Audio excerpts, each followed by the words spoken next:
Wala ng kanin, wala ng Red Horse, wala ng Perador, bawal na ang baboy.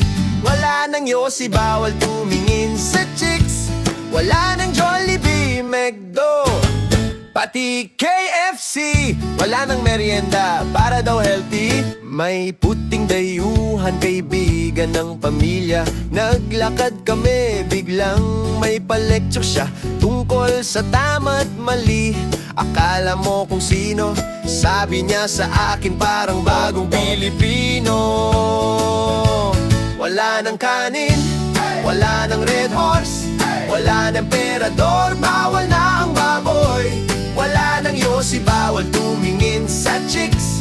Wala ng Jollibee, McDo, pati KFC. Wala ng merienda, para daw healthy. Tumingin ako sa kanya, ngumiti lang ng konti. Sabi ko sa isip ko, loko kaya ta pare? Kung anong sabihin mo, di ako sang-ayon. Mas gusto ko ang saya kaysa puro sermon. Ay naku po!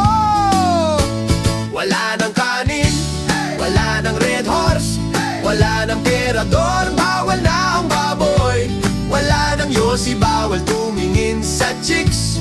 Wala ng Jollibee, McDo, pati KFC. Wala ng merienda, para daw healthy. Ako'y masipag, araw-araw kayod. Pag-uwi sa bahay, gusto ko mag-relax. Konting tagay, konting Yossi, konting baboy at kanin. Pag may dumaan na maganda, ayos yan, ganda mo miss.